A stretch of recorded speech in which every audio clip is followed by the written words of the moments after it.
today on how we can bridge the digital divide in Southeast Queens. Thanks so much again for this opportunity. Awesome, awesome. So, Thomas, do you want to introduce yourself? Yes, Thomas. Yeah, my name is Thomas Abraham. I grew up in Brooklyn, Coney Island. Now I just moved recently to New Jersey. When I lived in Coney Island for many, many years, over 25 years, I know the type of, issues in the community, right? And it's very important, for all of us to work together to definitely, empower the people in our communities, right? I've been working as a project manager with Sadiqa for a few years now, and my background has always been in technology for about 25 years. I worked, on some projects from Africa all the way to, New York City. I sit on a panel for the CUNY TechWorks, and I've been mentoring students in Kingsborough Community College for over 6 years now. I helped them create some, really interesting programs. Not your typical program, because everyone is looking for solutions that are already there. And sometimes, in different communities, we need to address it differently, right, to have that effect for them. So trying to figure that out and working with Sadiqa. Awesome, awesome. Thank you both for sharing, and thank you for being a part of the conversation for solution. And as Sadiqa said, she is a resident born and raised here in Southeast Queens. She understands the community, and she has the business relationships to help us address this issue. So I want to just jump right into the facts, right, ladies and gentlemen? Full disclosure, sis. Wasn't born here. I was born in Jamaica, West Indies. All right. Yes. However, okay. But I came to Queens when I was 7 years old, and I've been here ever since. With, like I said, my mother still residing, praise God, in that same house that I grew up in. So definitely homegrown in Queens, definitely. Awesome. From Jamaica Islands to Jamaica Queens, right? That's right. We love Jamaica. Fantastic. So let's jump into the information, ladies and gentlemen. These are some of the basic facts. We've been working, I've been working with the state for a couple of months to address this issue around the digital divide.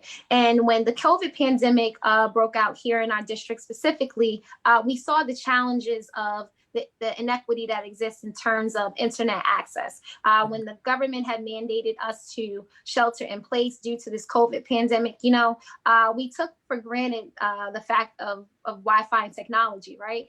Believe it or not, there are a lot of people in our community that don't have access to smartphones, that don't know how to navigate smartphones, that don't have access to Wi-Fi, that may not have a landline phone, right? And as we saw during this pandemic, and as we move ahead within this pandemic, we see that things are becoming more remote and virtual as the days go by.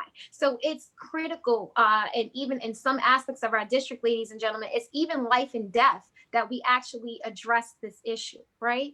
So when we talk about the internet, right? Access to high-speed internet has become a crucial resource in the 21st century for access to jobs and economic mobility, information and education, and participation in the social and political spheres, right? If you're not connected to the internet, you are not participating in many conversations, right? COVID-19 crisis.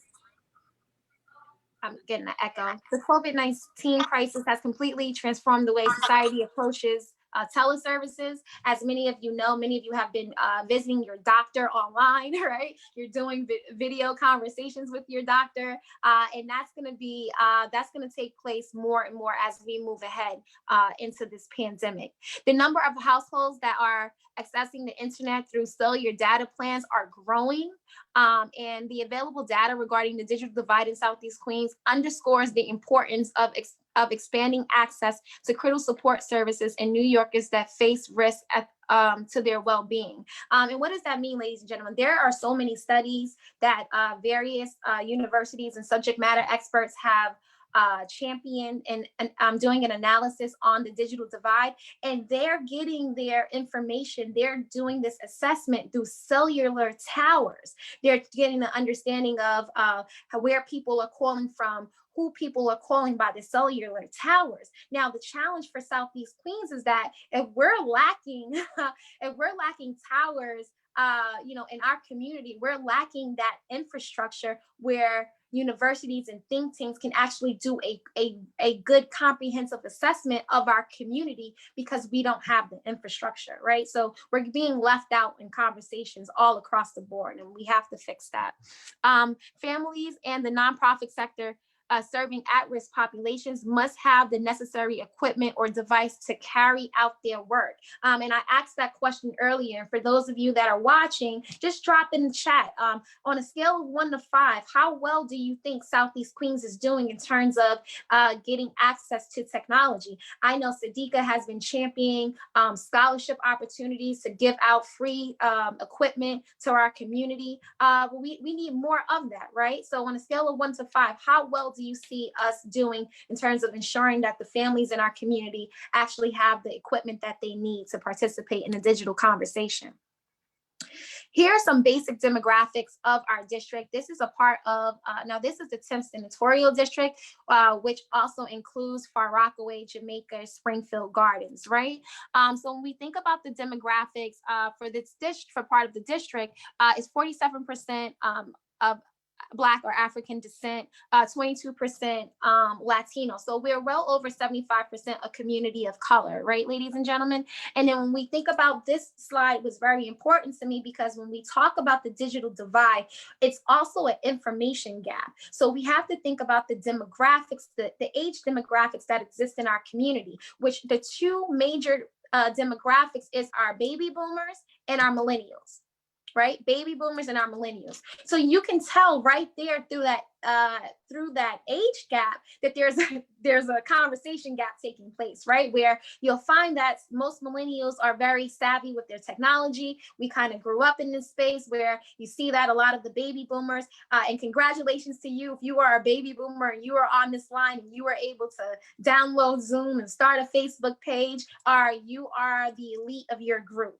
And as you know, amongst your peers, some of your peers may not be that advanced in terms of how to navigate technology. So we have to be critical. We have to be strategic about how we address the information gap when we talk about the digital divide due to the age gaps.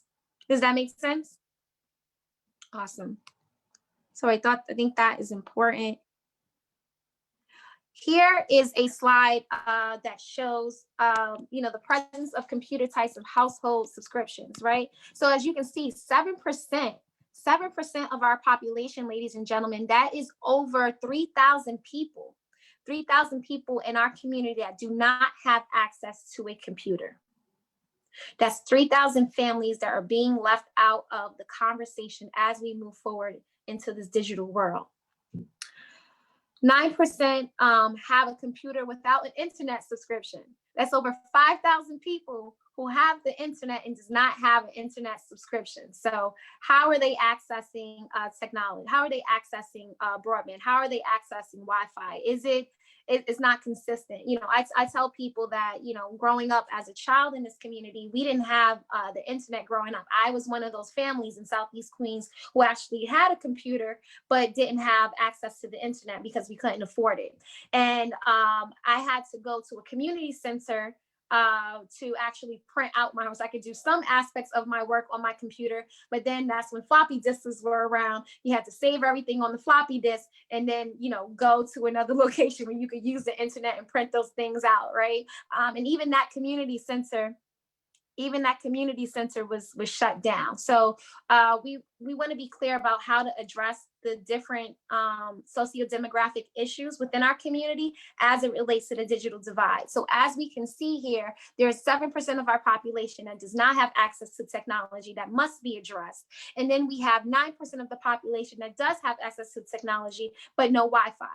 And then we have 84% of our population who have a computer with broadband and internet subscriptions. And even that's a bigger conversation, because who are you subscribing to? What private company are you subscribing to? And how well is their service, right? And we can talk about that. Sadiqa and I was just talking about, how we have the internet, And sometimes it's a bit choppy. I mean, for those of you who may have participated in a debate last week, you may have seen me jump in and out of the debate because the Wi-Fi kept cutting in and out. It's not my fault. You know, I got to talk to Spectrum about that. How many people on the line just drop in the chat, you know, what internet provider do you use? We have to hold them accountable to ensure that we are receiving adequate service. And then here, as you see on the right side, or your left or my right of the screen, types of computer internet subscriptions by household. And I thought this was very important, right? So in terms of income, so just want to just scroll down, right? So as you can see here in the blue, the gray, right? These are the amount of people by household income who have broadband internet. And then the orange are families who have no internet subscription. So it's also an income issue, right? If depending on how much income your household brings in, only can use Spectrum. Depending on how much income your household earns is really depending on what type of broadband internet you have, or if you have subscription or no subscription at all. So when we talk about the digital divide conversation, we also have to talk about how we can make it affordable for all sociodemographics, for all types of households.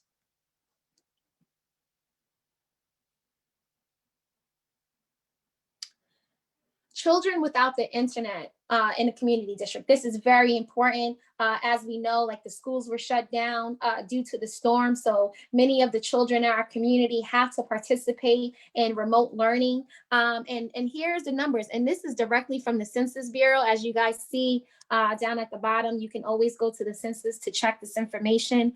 So the Rockaways, you know, household internet access in the Rockaways is over 1,000 families in Community Board District 14. Household internet access in Jamaica St. Albans was over 3,000. And in household internet access around the Queens Village area is over 1,000. So as you can see in the changes here to the right, you see that Far Rockaway is at a negative 151%, right? So we have to, you know, so what that tells us in the data is that the Far Rockaway specifically needs extra attention in terms of addressing children, the need to provide free Wi-Fi and broadband access to children so they can participate in remote learning. And let's just think about that for a second. Just imagine children being left behind in their education just because they don't have access to the internet. What is their future going to look like in 5 and 10 years from now as we continue to move forward in this digital economy? Again, ladies and gentlemen, I stress the conversation. For some people, this is life and death. And that is the gist of the data. Before I talk about the plan, I would like to bring up Sadiqa, where she can talk about her business and her proposal on and their thoughts on how we can address this issue. Absolutely, thank you. And just to bring up what you mentioned regarding the delayed and being left behind, and knowing that the digital divide situation and conversation has been long overdue and it's been going on for a long time. It's one of the things that it's sad to say that it's good that the pandemic is bringing it now to the forefront, because these issues have been facing our communities for so long, and it is putting our youth in their development in a deficit where, like you said, imagine what could happen to our young population if they were exposed to technology and quality technology at an early age. There could be, you know, the Zuckerbergers of today from our communities, and the new technology and new IT software and applications, social media apps and things of that nature can be developed by our very own youth in our community, because they're using it. This is what they do nowadays with the millennials and the younger generation. This is part of their life. So it's so imperative that we speak to this issue, that this issue does not go to the wayside. It doesn't go to the back burner or be held up just because we're moving out of this pandemic or we're now going back to schools, because whether schools open or not, we still want to close the gap for the digital divide. The digital divide has been expanding tremendously now over the years. So within our presentation here, I'm going to go ahead and share the screen to give some background knowledge on who we are, what we do. And my partner Thomas will be interjecting and speaking from the points that he is more adept to. So give me a second here as we set everything to present mode.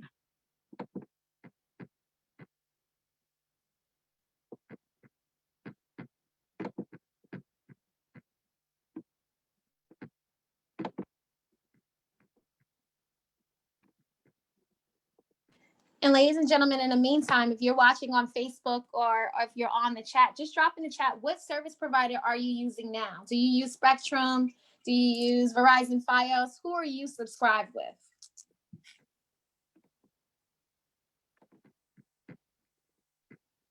Okay. Excuse that. Ms. Jeanette from Far Rockaway says she's with Spectrum. Okay, so it's saying host disabled participation sharing. So I'm going to need you to share the presentation on the PowerPoint presentation for me, or if you can let me get access to sharing. Okay, gotcha. Thank you.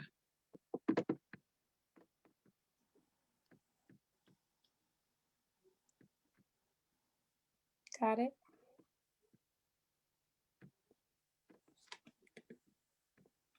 Awesome. Right. Awesome. Everyone can see this now. So we're SSSe Inc. and Associates, and we're here to bridge the digital divide and provide practical solutions.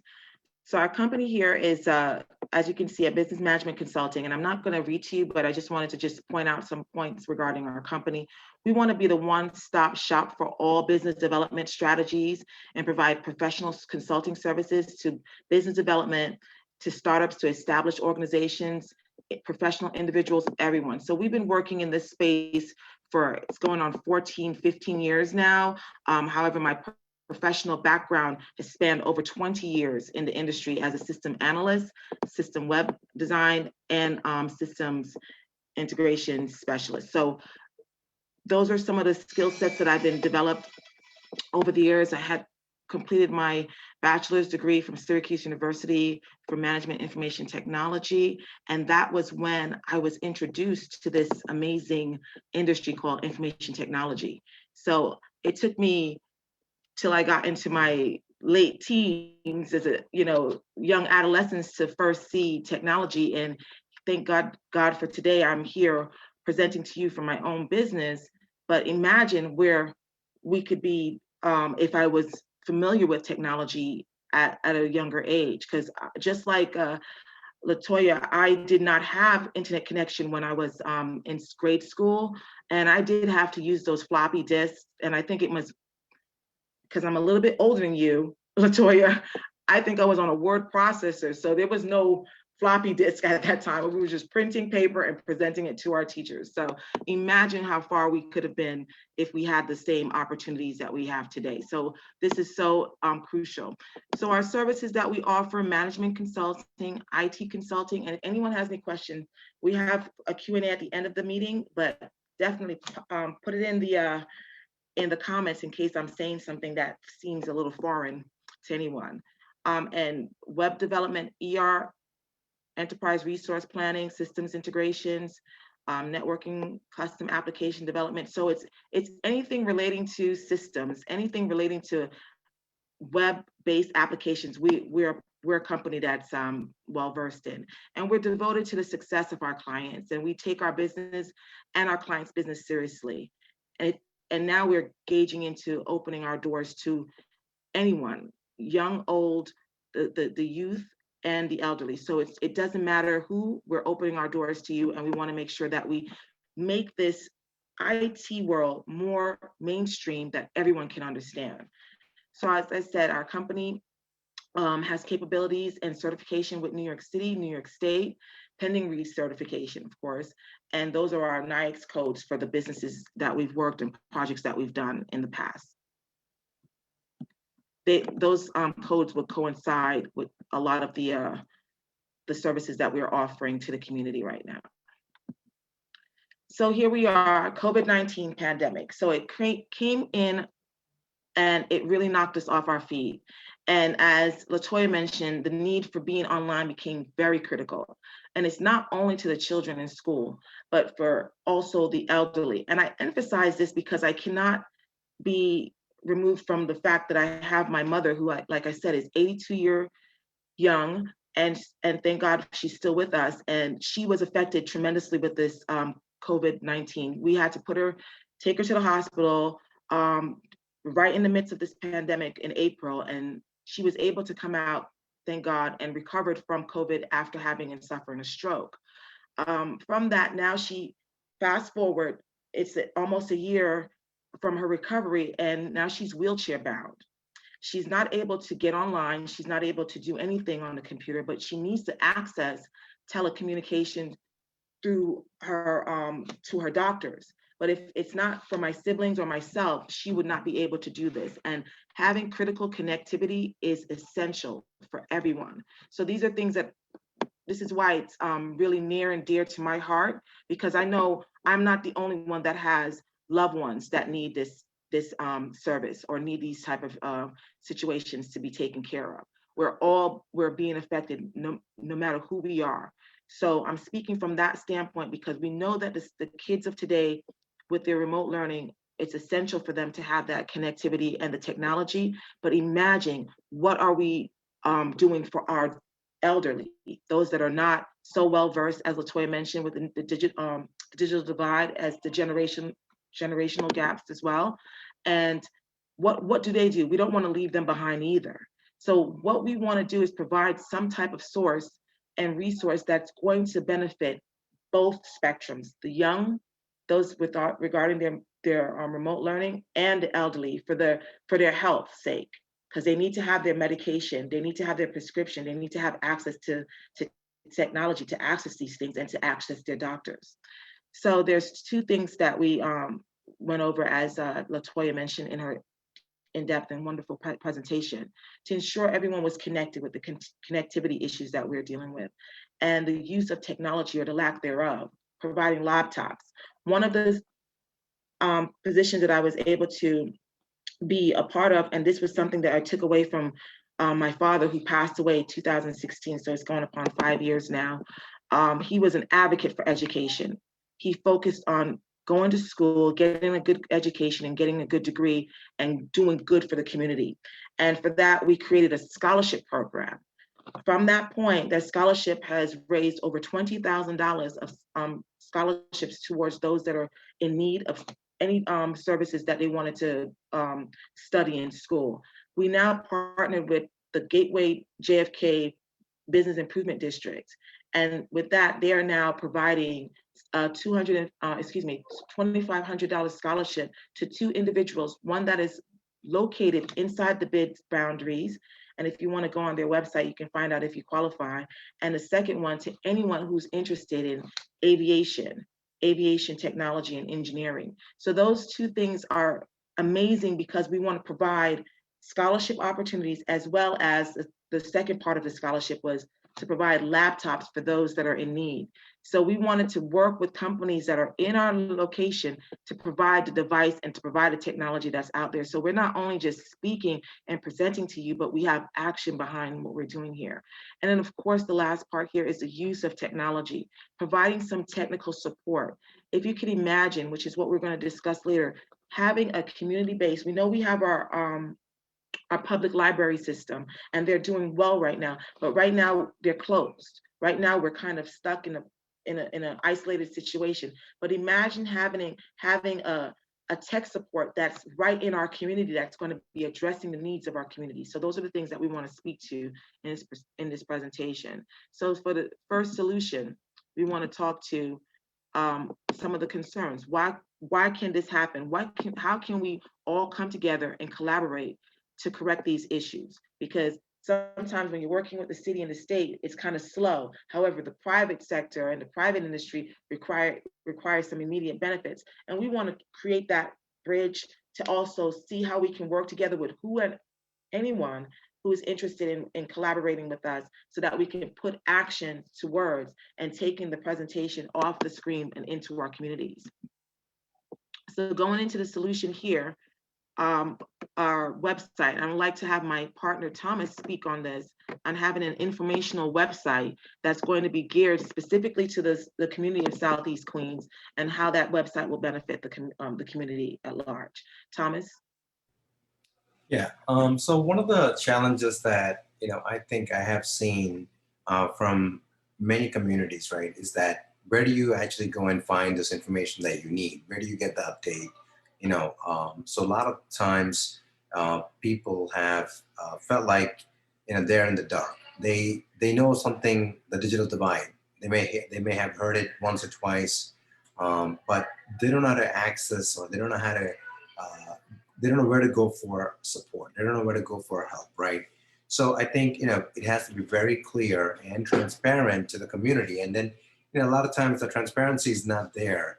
You might have a $2 million budget to do something, but the community, if you ask anyone in the community, you'll often hear, yeah, we don't know what happened. We heard they received $2 million for the funding, but we don't know what happened. We don't see a change, right? So, there has to be some sort of an accountability for, I guess, for the program, right? Not any individuals, but for the program to be transparent. So that's what the website would actually allow you to do.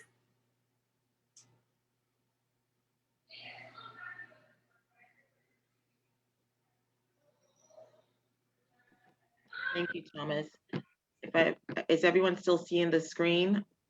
No. I think, Okay, let me just get back on there. Screen.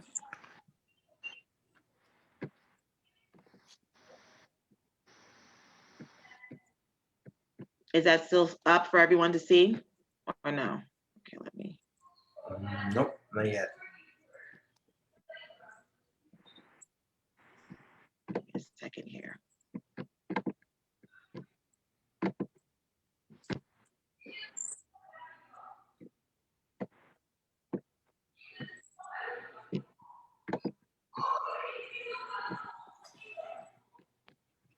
Okay, you're back. Okay. Thanks for everyone's patience as we go through these technical difficulties that sometimes we all have to go through. So yes, just having that website available to everyone, to have that central location to getting the information that they need that's specifically for their need and use is what we're proposing here, and having that real-time information connected to the community. The second solution would be having a virtual live video support and a mobile application, which I'd like Thomas to also expand upon, and how the mobile application ability will ensure how we can collect the data that we need. After receiving some of the information that we've gathered from Latoya, we were now able to see the nitty-gritty of all the dynamics of the demographics of who's receiving what and who do not have. So with that information, we can now prepare a better solution by getting straight down to the nitty-gritty of what the needs are. So Thomas, would just expand and elaborate on what the application would be like or seem to an average user. Yeah, sure. So once again, right, just like the website where you go get the information, you want to hold the company or the team that's actually responsible for providing this support to the community, right? So, whether, you're part of the program or anyone, they should have access to seeing how many actual people have been serviced, how many people have been supported, how many calls came in, all that information. By having a system in place, which is the mobile application, you can easily view the statistics, right? So whether you don't need to wait for someone to put something on an Excel spreadsheet, all the data will be available publicly. So again, once again, that accountability, you can see exactly how many people have been serviced, how many people are on the waiting list. So that transparency is really important. So I think having this kind of a system in place is very important. And a lot of times, these are the kind of things that they don't put into place for some sort of a great initiative like this. So I think it's really important to have this system in place. Excellent. The other solution that we wanted to move into from the presentation here is the third solution, which was to provide technical assistance and support. So like a tech team for technical issues and concerns affecting the community. And we were going to create this tech team. So imagine Southeast Queens having their own Geek Squad, because we want to create this visualization here so that people can follow along. And all it is a phone call away for anyone that's having some type of service issue. There's a phone number. We can create a toll-free or whatever number that that's easily accessed. We have the website that will have the video, access to videos that are available for previous issues that have been addressed. We have the mobile app that can pinpoint areas of concerns that we can be 10 steps ahead to addressing, so that we can create other conferences or workshops that are specifically designed to the needs that are being faced directly to our in our community. And just having that accessibility for people and providing, not only placing people in this position, because we, like you said, we have, like we already know, we have our public libraries, right? But we can't access the public library. And then those that are in the public library, who's going to be manning this? We are proposing that we have our own people in our very own community, providing them with the resources and equipping them and educating them on being the system technicians. So we will be hiring someone in our community that have the technical background. If we cannot find that resource, that person with that particular skill sets, we will be training and developing those individuals and creating a technical and training community for our youth, so that there could be workshop on programming, there could be workshops on website development, and there could be accessibility to these resources. I know, Thomas, you're going to have to end on early, so if you have to go, totally understand. We do have it's my son's high school. He's going to be going to high school next year, so there is a seminar that the parents had to attend. It's another Zoom call, so just wanted to make sure that I get, a few minutes early. Absolutely, we truly appreciate that. No, we appreciate your time, and I definitely understand. Yeah. So I wanted to just, if I could, Felix, Sadiqa, if you have any other questions, just message me, and I'll be available anytime for the support. Will do. Thank you so much. Right, thanks, any other questions, you guys could always send them to me as well. I'm staying on the call because I'm, of course, finishing up the presentation. So thank you, Thomas. Thanks so much for your time. So that wraps up the first part of the presentation, but I do have a further in-depth overview. But if I can open up to Q&A at this time, because I know people may have some questions from what we just discussed and what we just presented. So if there's any questions regarding what's already mentioned, and if anyone has anything, they can always contact me via my information that's presented on the slide right now.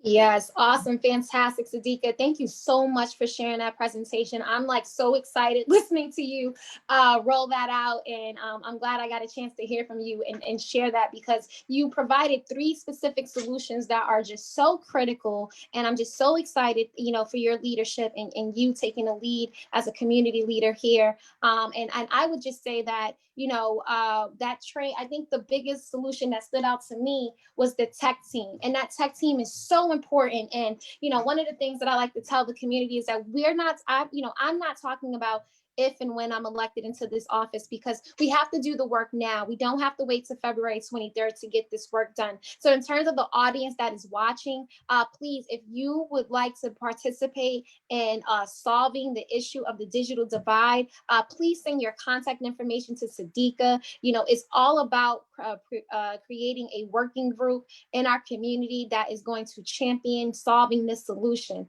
So it's not a one-man show.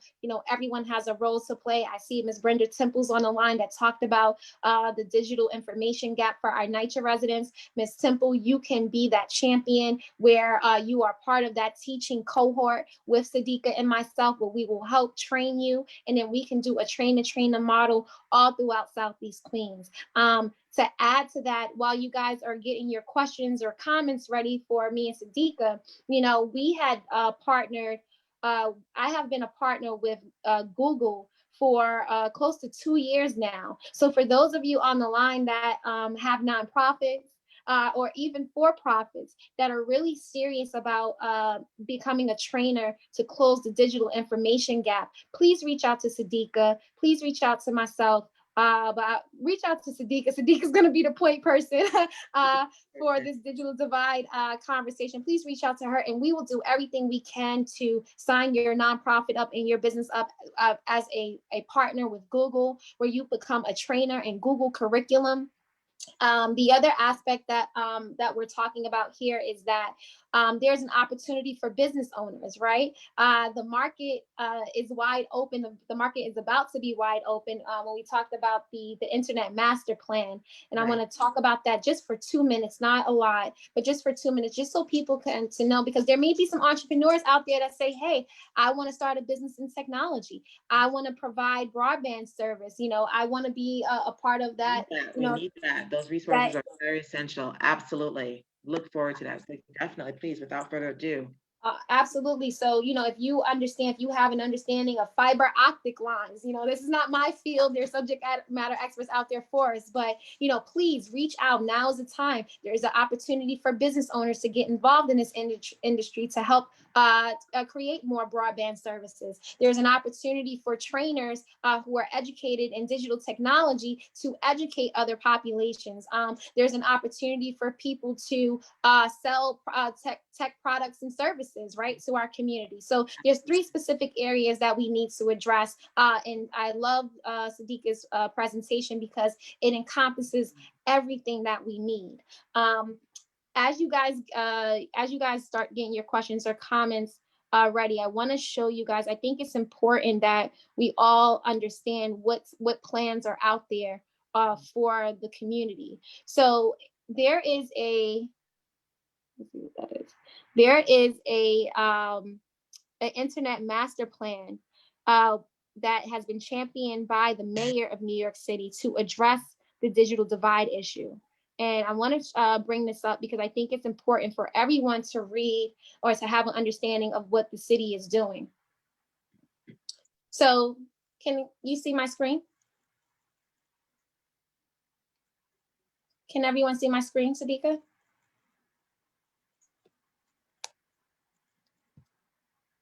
Can you guys see me? Yes, I can see the screen. Okay, awesome. Awesome. So this is the New York City Internet Master Plan, right? And you guys can Google it. You can go to nyc.gov.tech/tech. Please check this out. This is the message from our mayor, where they're addressing the digital divide. And I'm just going to read just a gist of this, of what Mayor de Blasio is talking about on how we're going to address it. So he says that every New Yorker deserves access to affordable high-speed internet. However, the private market solutions to broadband service continues to leave out too many New Yorkers. While a majority of New Yorkers do not have access to broadband, more than 1.5 million residents all across New York City still have neither a connection at home nor on their mobile device. Millions more have limited broadband services like our district, the 31st district, because they cannot afford the basic necessities of online access to education, employment, banking, healthcare, and government services. The quality of service is inconsistent from neighborhood to neighborhood, and the lack of choice impedes economic opportunity in many parts of our city. So when he's talking about, when he addresses the issue of the digital divide in this letter, we know that he's specifically talking about our district, District Council 31, because we have a real digital divide issue. So I just want you guys to please, everyone, take a look at this plan, read through this plan. I can't tell you how important it is. And if you vote for me as your next city council person on February 23rd, I will ensure that I advocate to ensure that Southeast Queens is included in this conversation to address the digital divide issue. I want to just scroll up a little bit more just so you guys can see this part. I think it's really important.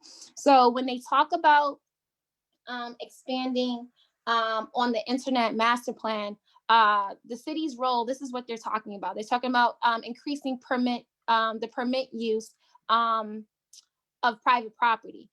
So someone in the comments, they said, like, the industry is monopolized. There's only a few companies like Spectrum that has access to a particular market. Well, we can change that. We can advocate to change that, because we're going to have entrepreneurs, we're going to have business owners like you guys that are watching that have a solution to address the broadband issue in our community.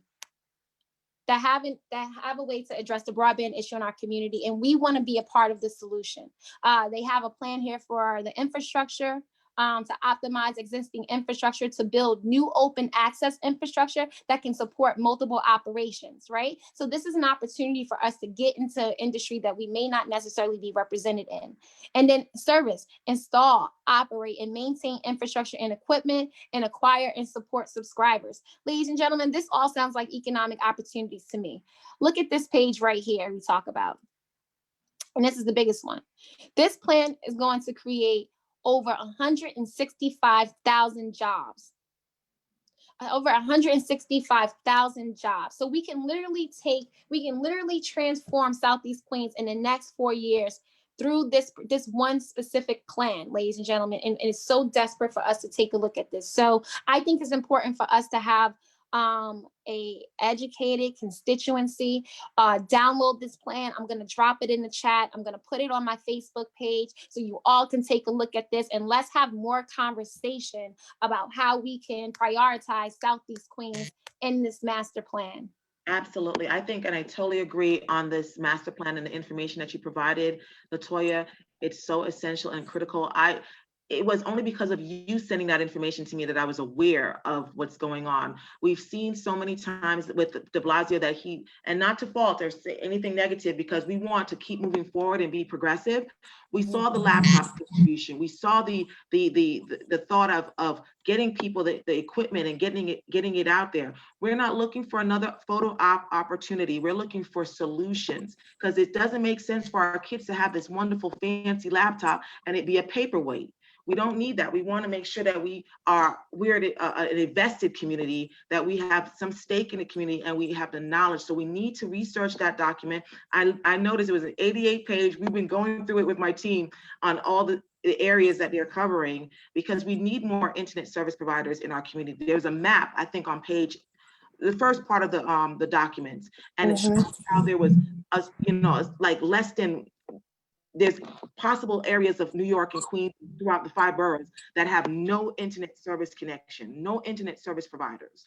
To little, the majority of the internet service providers are located based right there in Manhattan. And the studies, and there's been studies that show the disparities, is that a lot of these companies don't think that there's any need outside of Manhattan. There's no money outside of Manhattan. There's nobody that's going to be able to pay outside of Manhattan. And that's what de Blasio is coming up with, these solutions that he's going. The city of New York, not de Blasio, the city of New York will be partnering up with these companies, empowering small business owners, for those that are on the call, because we need to make sure that we have the resources, the capability, and the know-how, and how to enterprise, to be business owners in this space. So Absolutely. We need opportunities like that, so that we can speak to them head on and say, hey, you're going to invest in our communities? Well, we want to be a part. We want to be on the leading side and leading through this initiative. We're not just going to hear what this end game is going to be. We want to be a part of the whole process of the solution. So I'm thanking you, LaToya, for this opportunity. Thank you so much for coming and being a part of this panel discussion. We want to have more of these discussions so that we're actually doing something and taking all this presentation to action. Yes, thank you, Sadiqa, and I'm with you, and I know we can do it. So this is not talk, ladies and gentlemen. This is action in real time and work in real time, and we're gonna get it done. Right. So at this point, we just want to open up to any comments, comments, or statements anyone in the audience may have on the Zoom or on Facebook Live. And Felix, if you can help us share what those questions and comments are, that'll be great.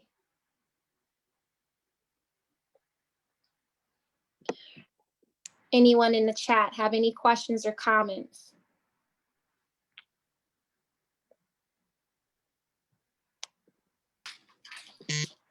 We have Comments from Deborah Jenkins. She said, very impressive, Ms. Codrington.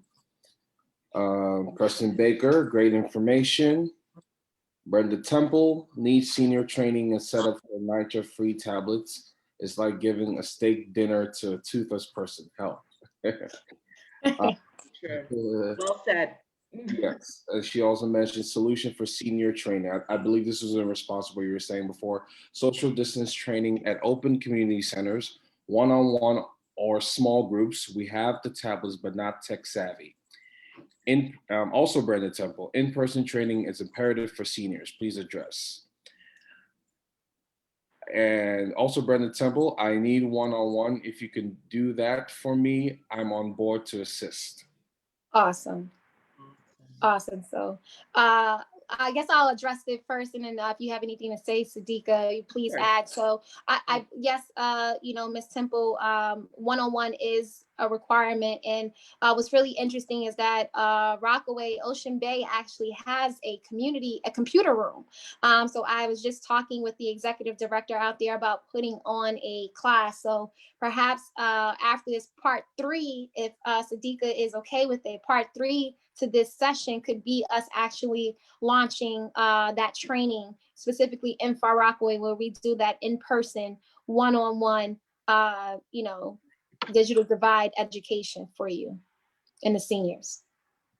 That would definitely work. I could see that. And that is where we were going along the lines with the tech team, where there will be in-person training and one-on-one training if necessary. And if in case there was any type of uptick in this pandemic with the virus and things of that nature, there would be virtual classes, just like how we're on Zoom today, that we can go through step-by-step training on how to utilize the laptops, how to utilize your mobile devices. So, and this is a space where my partner Thomas is so well versed and has the idea and the breakdown, and just because of the you know, we're running out of time. We have another presentation that went into depth as to how we wanted to prepare these weekly events and classes and sessions. So we do have that in our planning. We have that in our game plan, and we want to work with anyone that can expand upon it.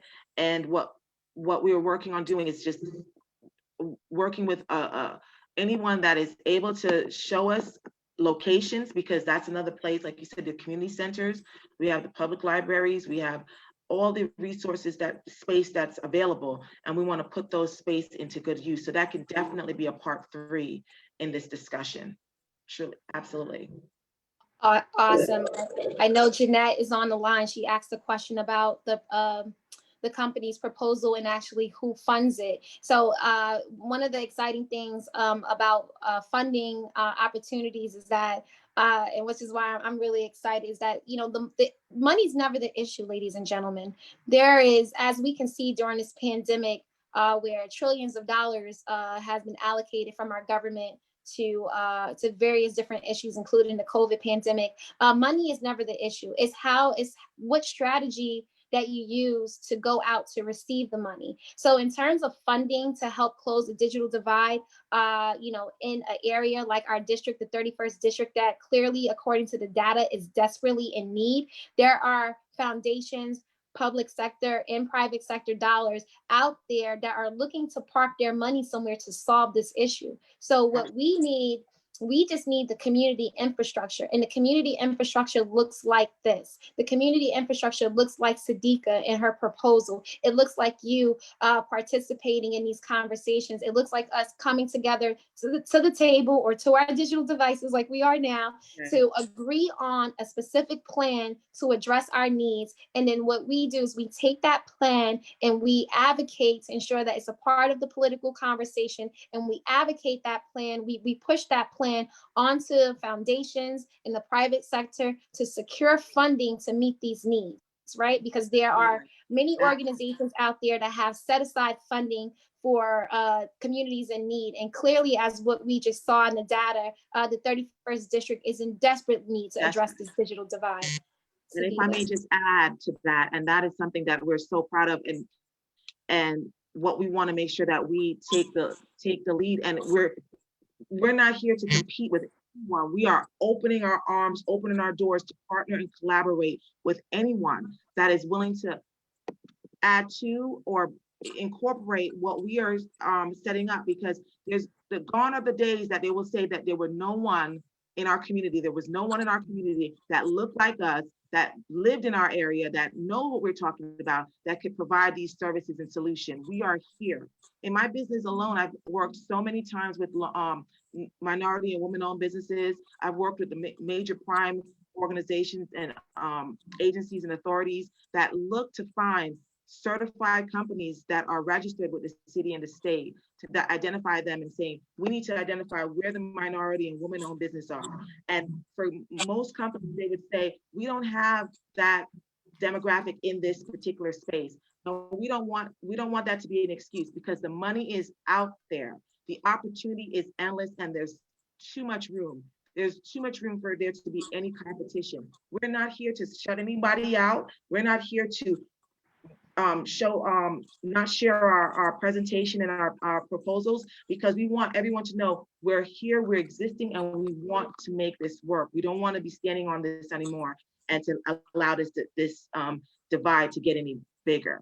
So please, if anyone has any information, any input, any insight as to what we're talking about, or want to be a part of this proposal and collaboration initiative, we want to hear from you. Awesome. And Jeanette says, okay, thank you both. That's great. So definitely look forward to working with you, Jeanette. So with that, well, we're going to close out this conversation. I want to thank Sadiqa for her leadership. Thank you for your time and your commitment. You know, I'll tell you, ladies and gentlemen, this would not have happened without Sadiqa. And she reached out and was like, LaToya, we have to have this conversation. We cannot wait. And, you know, I'm all about it. And so I just want to thank you for your leadership and thank you for collaborating and taking the lead to ensure that we address this issue in a real way. Ladies and gentlemen, and then if you could just put your contact information back up, please, ladies and gentlemen, if you guys want to be a part of this conversation on breaking down the mayor's internet master plan to see how we can ensure that Southeast Queens is at the decision-making table with this plan, please reach out. If you are interested in participating in the train-the-trainer model to close the digital divide information gap, please reach out. If you want to be a part of the conversation to ensure that all of our children in Southeast Queens have the proper technology that they need to compete and advance in their education as we move forward in this digital learning. Ladies and gentlemen, please reach out. It's a collaborative effort. As a public servant, we can't do anything without the public. It makes things a lot easier when we're all informed, when we're all on the same page, and we're pushing one agenda on behalf of all of the community. So Sadiqa, if there's anything else you would like to add.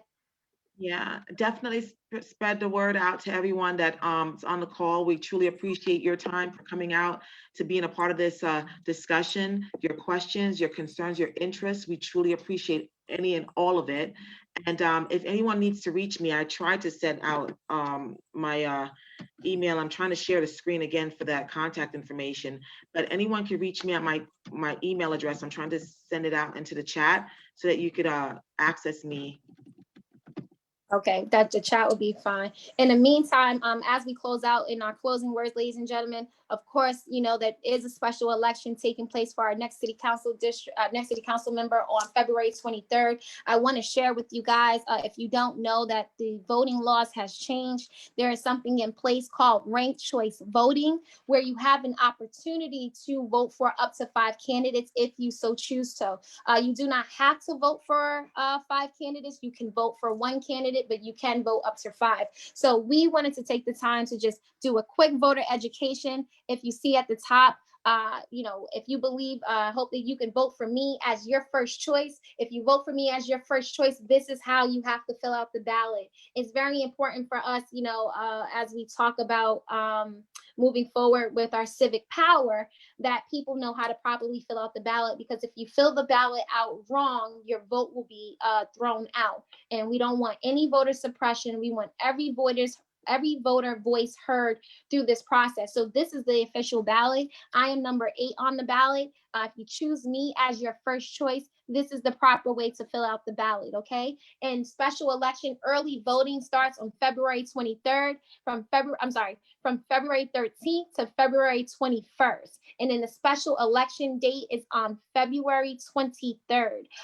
Some people in some locations, your special election voting location is different from your early voting location. And you can go to find my poll site .vote.nyc to find your polling location. That is findmypollsite.vote.nyc to find your voting location. You go to that website, you type in your address, and they will show you the date, the times and hours where your poll site is going to be open for this special election for the next city council member of the 31st district. And again, please vote for me, Latoya Benjamin, on the ballot. Okay. And so with that, Right. All the answers, all the questions were answered? believe so. I don't see any more questions in the chat. Awesome. Thank you, guys. Thank you so much. All right. Thank you, Sadiqa. We'll see you at part 3. Definitely. All right. Everyone have a great day. Thank you. Good night. Take care. Bye-bye, everyone.